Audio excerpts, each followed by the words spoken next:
Let me tell you, we're on. We're set to go. Doc Stanley working on boxing champions outside the ring. One of our favorite people, Mr. Bates, way back. And Mr. Zimmer, I'm going to talk about, back in the day in Puerto Rico, Clemente, you and Willie Mays, that was a hell of a baseball team y'all had. Some people say the baddest minor league team ever.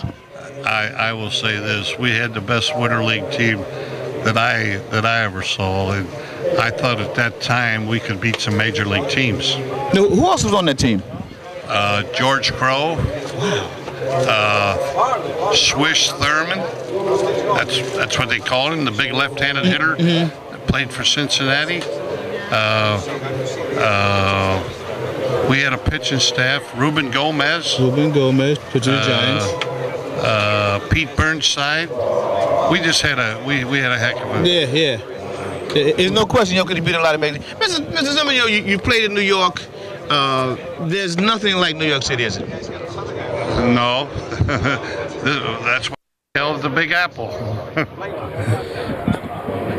The game has changed so much now. Free agency, though, has kind of made, in the old days, the American League was different than the League, but with free agency, it's kind of the same in a lot of ways now. Well, I think there's a few things that has changed. The American League, one league has the DH, the other team doesn't. I could never understand. It's the major leagues. Why don't both leagues have the same thing, one way or another? I'm not saying that I prefer one way or another, but why it was not one way or another? I could never believe that would happen, but it's here. I mean, you look at the DH. A lot of the guys, because Pedro was one of the first big ones, but had that been implemented a long time ago, guys like Mays, Aaron Costello, Mr. Zimmer, the game has really changed so much from the pitching standpoint of view. I mean, guys don't go complete games anymore. There's a pitch count. There's a big difference from back in the old Dodgers. Yeah, pitch counts. Usually, they're right around 100 pitch counts. They're out of the ball game.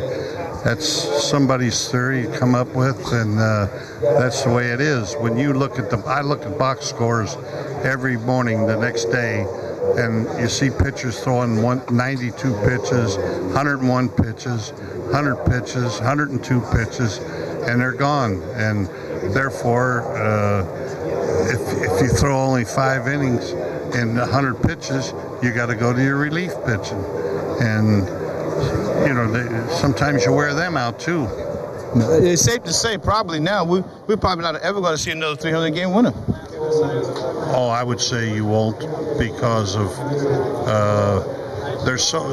we've had so many guys already this year that pitched 1-1 in the 6th inning and they're out of the game, where they never got a decision. And I don't think you'll ever see a 300-game winner. Some names I'm going to say, just give me a reaction. Willie Mays. Willie Mays is the greatest player I ever saw. People ask me that all the time, who's the greatest player I ever saw play? And I say Willie Mays, with one exception. If Mantle would have had 2 good legs, I might have said maybe it's a toss-up. But Mantle didn't have 2 good legs, and I say Willie Mays is the best player I ever saw. And people say, well, who's the best pitcher you ever saw? And I said, for 5 years, Koufax was the best. But you could ask 10 different guys, they might come up with 10 different answers. Yeah, well, those are two pretty good answers. And those 2 guys, the thing about Willie Mays, he's the only home run hitter to ever lead the league in stolen bases, too. Willie Mays could have been an all-star, third baseman, shortstop, center field like he was, second base. He could have been an all-star any place he played. I see him come in and play shortstop, and you watch him play shortstop and catch ground balls. You thought he was a shortstop at the time. He's just a great athlete. He was a great player. Last name, Jackie Robinson. Jackie Robinson. I had the privilege of playing 3 or 4 or 5 years with Jackie. He was a great player.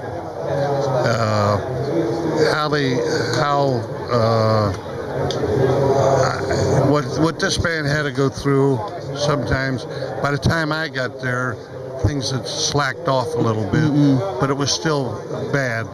and I could never understand it, but that's the way life was.